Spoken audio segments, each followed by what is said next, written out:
What is going on, lads? Jack here, and welcome to episode 46 of The Road to Glory with FC United of Manchester. Hopefully you guys are good.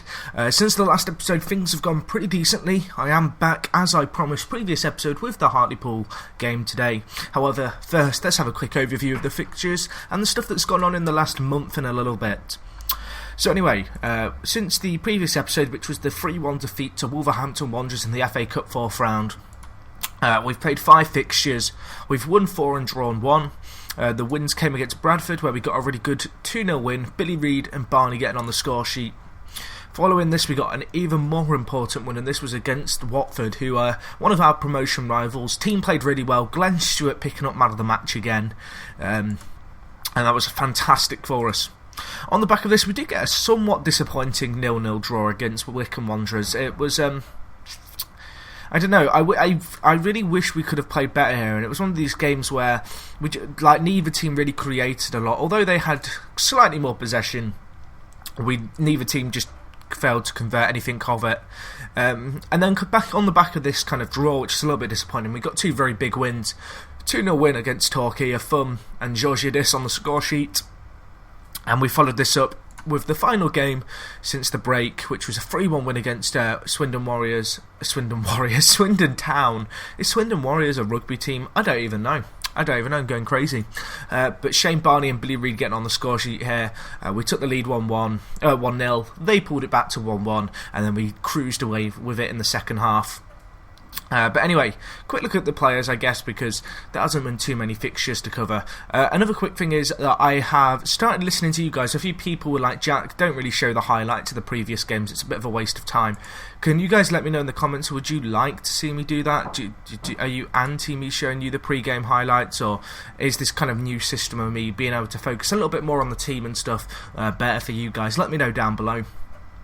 But anyway, quick look at the team in terms of top performers and stuff. So you've got Shane Barney, who's currently on 23 goals for the season. This guy, he's really had his kind of year of coming of age now. He's 20. We got him in on a free last year, in which he played 38 league games and scored 11. He's played 33 games this year, and he's already got 17 goals, which is almost...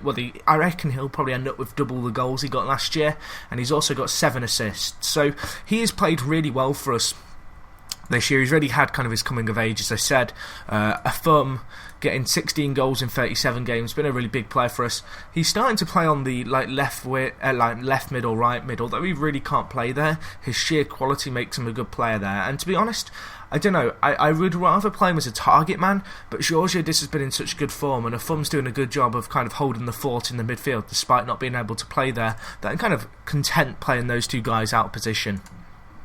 So Georgiadis, as I mentioned, has had a really good season with us. He's got 7 goals in 16 games with 6 assists, average rating of 7.3, fantastic stuff for him. And yeah, that's pretty much the things, kind of what's what in terms of the goal scorers. Fourth top goal scorer behind these guys. Peltari and Reid tied on 7 goals. Then you got Quidgley and Tarkowski on 4. So that's that. In terms of average rating, Andinani, who is one of the players who came in last episode, you may remember, got him in on a free. He's been a really top player since he came to the club. 6 appearances, 7.57 average rating. Very excited about him as a prospect. Glenn Stewart, second best performing player in the squad. The young 20-year-old lad, now worth £2 million. And looking at his stats, he's played almost... Oh, blimey. He's played... What's 30 and 33 off that? He's coming up to 150 league appearances now for the club, which is really, really good to see. His stats are going really well. He's developed a lot. His mentals are slowly going up. His aerial ability's always been really good, and he's looking like he'll probably be a really good Premier League kind of defender in the future for us. So him and Andinani, Adani, we'll go with Adani. Adani, I don't even know. We'll go with Adani. They've kind of forged a really good partnership in the centre. Other players playing well for us. Georgiadis, since he's kind of had a return to the first team of late, has been performing really well. Roy Hobbs, the centre-back anchorman, kind of all-round central player who was a guy brought in as backup. Played 27 league games this season, scoring 3, getting 5 assists, 4 man of the match performances as well. So he's had a few really good standout games, to be fair, the lad. Alex Evans, unfortunately, slowly been ousted from the first team now. He's only 4th choice, and even then he's kind of 5th, to be honest, because if I show you, we've got obviously Peltola, who's 1st choice goalkeeper, Angus Gunn 2nd choice. Defensively, we have like Glenn Stewart, Roy Hobbs, Adani. Alexis is a good player who can play really well in the centre. I don't agree with his 2-star current rating. I feel as if he's probably the 3rd best centre back in the club at the age of 19. He's such a good player. Then you've got players like Tarkowski, who is another really good player. I mean, he's played really well this season as well. I mean, average rating 7.32 in 32 league games. You can't argue with that. So that's kind of the squad's kind of recent performances. Just a quick glance at the league table. We are now top, 5 points clear, and everyone's played the same amount of games. So we've still got to play Tranmere on the last game of the season, and we've still got to play a few more teams around us, so it should be interesting. Today's game is against Hartlepool, who are kind of fighting for a playoff spot. To be fair, the league is pretty close around the playoffs, but we've got a nice 10-point cushion, so I feel as if we should now, with 11 games left, really be aiming to get automatic promotion from this current situation that we find ourselves in. In terms of the transfer centre, not a lot happened on ins. To be honest, we've got Andy White in, but he's more a scout. Brought him in as a scout who's got some decent stats. Then we've got obviously Adani, who's played well for us. On the outs, just a few to take note of, I suppose. Lars Hansen went out on loan on the last day of the transfer window, and we also managed to get Brian Elevan off our hands. He's gone to Leeds. A little bit disappointing, I suppose, to send him to a rival club. He's made a few appearances for them since he went there, but we got a £325,000 for him, which, although it isn't, I guess, necessarily what he's worth, he was a player we didn't really have a position for him in the squad. He was using a lot of the wage budget, and in selling him, we're actually finally in the white. We are finally back in profit in terms of our team balance, which is the first time we've been kind of I guess not in debt mid-season in a very long time. So that's something good to see, and it's taken quite a lot off the wage budget, so that's a good thing, I suppose. So yeah, there's that. What else is there to talk about? Oh, we've of course got on the 1st of April Christopher Brown coming in from Trinidad and Tobago. Really excited about getting this guy in the first team squad. Really good centre mid playmaker, but he has the potential to play on the right wing if we need him to play there. Really good creative stats, so I'm looking forward to having him at the club. So he looks good. He does look very good, and I'm very excited about him as a prospect. I don't think there's too much more really to say, guys, other than let's get into today's Hartlepool game.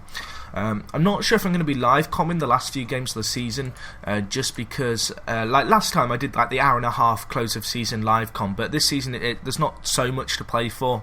I may come back for maybe the last 4 or 5 games, maybe even just the last 2 or 3, and live com them all. And I'm thinking the next episode will probably be the Doncaster game's a little bit too soon. Chesterfield or Luton? Where are Chesterfield in the league? Okay, they're right down at the bottom somewhere. Chesterfield and Luton are both down there. You see, we've got quite a nice easy run-in, to be honest.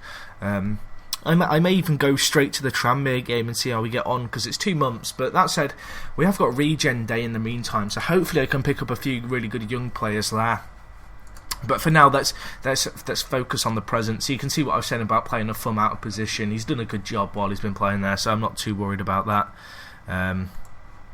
Just do a few changes. Get Glenn Stewart on. I mean, looking at the average ratings this season, the squad's played so well. You've got all 7.3s pretty much, a few 7.2s as well. But you know, some very, very players who have been performing every game, which is really good to see. Carson's back fully fit now, so get him in anchorman for Hobbs. Alipour's getting back from injury now, so that's good to see. Bringing him on for Murray. then I'm going to take off Georgiadis for now and play Alipour there, get him some more first team experience. Alipour's been a really good player this year for us.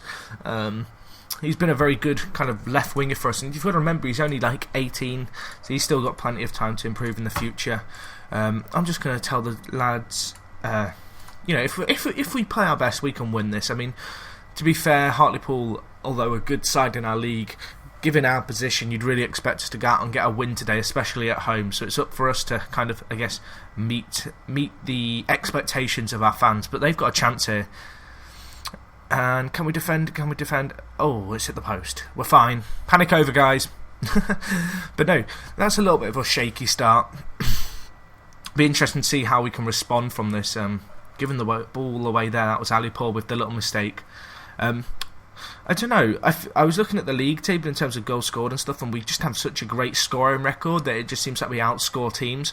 I was also looking at it, like in our games, at 30 odd games, we've actually had something like 14 clean sheets. The problem we have is when we concede about 3 or 4 goals. So hopefully that doesn't happen today. We're going to have to keep solid at the back. That was really disappointing though, to concede a goal in that manner just 13 minutes in. Harvey able to get the ball between Carson and the centre-back Anthony, and McDonald was there with a sweet left foot of his to smash it into the roof of the net. So hopefully we can do a good job here, passing it around, playing it out from the back. Hopefully we don't get caught in possession here. I don't know, guys, what do you make of this tactic? Have you guys had much success with this kind of 3-4-1, and are my results I'm getting kind of what you expected? And that's a thumb there. Good goal, my son. Good goal. 1-1. But no, like, I thought when I switched to the 3-1-4-2, playoffs would be nice, but the team this year, I mean, I don't know what's happened to the team of last year. I don't know if that was just lack of confidence and the fact that 4-4-2 didn't suit us. But this year, like, the team's played so well, it's ridiculous. Like, I can't even put, like, my finger on it. I said this months ago, but I was kind of expecting us maybe to fizzle out, but in terms of actual performances, we've been superb, but we now need to defend this. Good save. Play it out from the back. That'll do. Good save by Peltola. I think he's been a big influential factor in us, the goalkeeper, because last season he did make a few mistakes. He was still only 21, and it was kind of a big step up for him in terms of going from being this kind of unknown Finnish lad to getting thrown into our squad. I suppose not necessarily a step up, but a step. I don't know how to put it. Like, it probably wasn't the move he was expecting to get. And Quidgley, what was that, my son? And he's been given a yellow card. I thought that was going to be a red card for a second. I was a little bit worried. Can we defend this though? Good header. Glenn Stewart this year as well, like, he's been a driving force at the back, and like last year, although he was good, this year he's been out of this world. And a thumb is there. Reed. I'll tell you another thing that's been good. Has been we really struggled with injuries at the start of the season, and now like the squad is finally kind of keeping fit, and I'm able to rotate the squad well enough to keep everyone kind of happy. And Alipour hits the post. Oh no, it's actually Quidgley with the shot. Hit the post. A little bit disappointing that. 1 minute of injury time to be played at the end of this first half. All square at Gig Lane at half time. I'm going to tell them I'm not happy with that performance. I want a better showing. I mean, if you look at the ratings, we're lucky to go in at the break, you'd feel, judged off those individual performances. I mean, the stats tell a slightly different story, but I expect us now to push on in the second half and give a lot better performance. Oh, what is that, Billy Reed? You've just fucked us over. Okay, I'm going to make some changes right off the bat here. Barney's having a pretty poor game, so I'm going to take him off. I'm going to bring on Hobbs for Quidgley, because Quidgley is booked and he has a slightly poor disciplinary record. And I think we'll stick with that for now, see how we get on. I swear these team talks never work, like it never says, like, oh okay, I just jinxed that. I was about to say that the sub-team talks never change anything, and as I do that, then one of the players actually reacts to it. But yeah, that was just really poor by Billy Reed. I think that was Glenn Stewart missing the ball there as well, which probably didn't help our case. Peltola came out to try and meet the ball and just totally failed, and that makes it 2-1 Hartlepool, which is a little bit of a concerning result as it stands, but we've got a few minutes left to maybe get something back. But it does look like that is going to be full time, and that's going to be a disappointing 2-1 defeat. That brings an end to our 7-game unbeaten run. I'm going to tell the guys there was no excuses for not winning that game. I mean, if you look at the league, we're still 5 points clear of Watford, who in fact lost. So that's nice. That's nice to have that cushion of 5 points on a team behind us. And it's looking like that Tranmere game at the end of the season could be a very, very interesting one, to say the least. But anyway, guys, Regen Day is coming up in this kind of month. So hopefully you guys are looking forward to seeing what I can bring to the club in the next month or so. I'm not sure when I'm going to be back with the next episode, so I guess you guys will just have to stay tuned. Other than that, guys, thank you for watching as always, and I'll talk to you guys in a bit. I'm out.